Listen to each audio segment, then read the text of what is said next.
आसिम मुनीर को free lunch दिया था डोनाल्ड ट्रंप ने, अब कहा है गाजा में फौज भेजने के लिए तैयार रहो। अब आसिम मुनीर साहब ऐसे फंस गए कि अगर गाजा में फौज भेजनी है तो घर में गए और नहीं भेजनी है तो वहां से गए।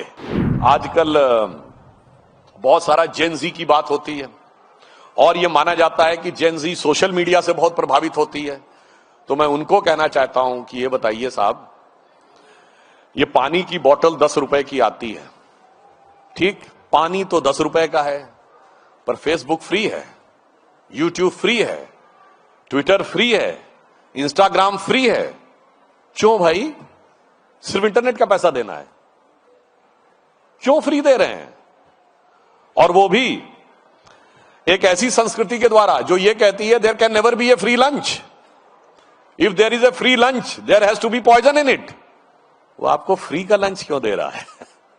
फ्री में क्यों दे रहा है? इसका मतलब कुछ ना कुछ आपके दिमाग में वो चीजें लाई जा रही हैं, उसे समझना चाहिए। और वैसे भी एक और मैं बात कहूं, थोड़ा सा विषयांतर होते हुए, फ्री लंच जब दिया जाता है, ये अमेरिकन प्रोवर्ब है, तो आसिम मुनीर को फ्री लंच दिया था डोनाल्ड ट्रंप ने, अब कहा है गाजा में फौज भेजने के लिए तैयार रहो।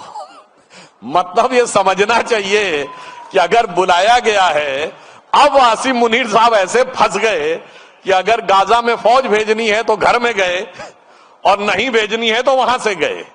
इसलिए ये जस्ट मैंने सिर्फ आपसे बात की, इसलिए आज की जेन जी को यह भी बहुत ध्यान रखना है कि जो कुछ आपको बताया जा रहा है, जो कुछ आपको दिखाया जा रहा है, जो कुछ आपको समझाया जा रहा है, वो क्यों समझाया जा रहा है, इसको बहुत गहराई से समझने की आवश्यकता है। आपके ब्रेन्स को कैप्चर करके एक पर्टिकुलर दिशा में ले जाने के लिए, और उस दिशा से यदि बचना है तो माननीय प्रधानमंत्री जी ने कहा है कि ये अमृत काल है 2047 तक, और इस अमृत काल में हमें न सिर्फ भारत को विकसित राष्ट्र बनाना बल्कि गुलामी की मानसिकता के हर प्रभाव से मुक्त करना है। और गुलामी की मानसिकता का वो प्रभाव जो हमारे अंदर बैठा हुआ है, वो आज दुनिया को भी एक नया संदेश देगा। आपने देखा कि अयोध्या में धर्म ध्वजा और सोमनाथ में स्वाभिमान पर्व। अब देखिए, मैं सिर्फ कहूंगा काल चक्र की गति कैसे पलटती है। 1990 में आदरणीय अडवाणी जी सोमनाथ से अयोध्या की यात्रा पे निकले थे, और आज 35 साल के बाद अयोध्या में भव्य राम मंदिर बनके पताका बनाने के बाद प्रधानमंत्री जी सोमनाथ स्वाभिमान पर्व मना रहे हैं। यानी काल चक्र ने पूरी एक गति पूरी कर ली है। किसी को समझ में आए तो ठीक है, मानो तो मैं गंगा मां हूं, ना मानो तो बहता पानी।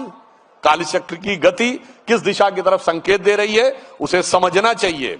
और अंत में यह भी ध्यान रखिए कि जो कहा था प्रधानमंत्री जी ने कि यही समय है, सही समय है, भारत का अनमोल समय है। हमें एकदम कॉन्फिडेंट रहना है कि भारत का यह वक्त आ गया है, और जेन जी को इससे यह शिक्षा लेनी चाहिए कि जेन जी के युवाओं जागो, पुनः नया युग आया है। जेन जी के युवाओं जागो, पुनः नया युग आया है, और भारत मां की शक्ति जगी है, धर्म ध्वजा लहराया है। और मैं, आदरणीय दत्ता जी यहां बैठे हैं, ये जो यात्रा हुई है 30-35 साल की, भारतीय संस्कृति के प्रति जिस प्रकार का आघात हुआ है, इसके बाद भी इस ज्वाला को, इस ज्योति को जिसने बुझने नहीं दिया, वो उस परंपरा के प्रतीक हैं। सतीश जी भी यहां पर बैठे हुए हैं, राष्ट्रीय स्वयंसेवक संघ से जुड़े बहुत से लोग बैठे हैं। आज वो जानते हैं क्यों नहीं धारा बुझ पाई। जो बचपन में हम संघ का गीत सुनते थे, हम केशव के अनुयायी हैं, हमने तो बढ़ना सीखा है, अंधकार में बंधु भटकते, पंथ बिना व्याकुल दुख सहते, पथ दर्शक दीपक बन तिल तिल हमने तो जलना सीखा है। तो जिन लोगों ने अपने को पथ दर्शक दीपक की तरह जलाया, जिसमें वो कहा था कि तृषित जनों को जीवन देंगे, मां अब हम मधुरित लाएंगे, सुर सरी देने हिमगिर के सम, हमने तो गलना सीखा है। क्योंकि ऐसे लोगों ने अपनी एक उस परंपरा का निर्वाह किया, इसकी वजह से आज राष्ट्रवाद की वह ज्योति प्रखर ज्वाला बनकर हमारे सामने आकर खड़ी है। बस हमें क्या करना है? देखिए साहब, ज्ञान तो ऋषि मुनि दे गए, कर्म का कार्य डॉक्टर हेडगेवार गुरुजी से लेके आज तक संघ के प्रचारक कर रहे हैं। अब बस उस कार्य की उपासना हमें करनी है, तब ज्ञान कर्म और उपासना तीनों की त्रिवेणी से भारत मां की यह शक्ति पुनर्जागृत होगी।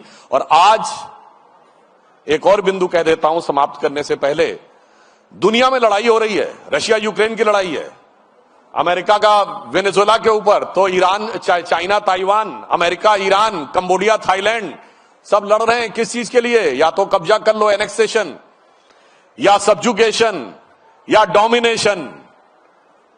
मगर भारत में भगवान राम ने जब लंका जीता तो एनेक्सेशन नहीं किया, अपने राज्य में नहीं मिलाया, ना अपना कोई डेप्यूटी बैठाला, ना सब्जुगेशन किया, ना डोमिनेशन किया। पीसफुल कोएग्जिस्टेंस कैसे हो सकता है वो हमने दिखाया। तो इतिहास के उन बर्बर आक्रमण के समय से लेके इतिहास के उस दौर में हमने जो दिखाया है, अटल जी ने इसको अपनी कविता की पंक्ति में बहुत अच्छे ढंग से कहा था। इसीलिए हम आज जीवित हैं कि दुनिया का इतिहास पूछता रोम कहां, यूनान कहां है, घर घर में शुभ अग्नि जगाता वो उन्नत ईरान कहां है, दीप बुझे पश्चिमी जगत के छाया जब बर्बर अंधियारा, तभी चीर कर तम की छाती चमका हिंदुस्तान हमारा।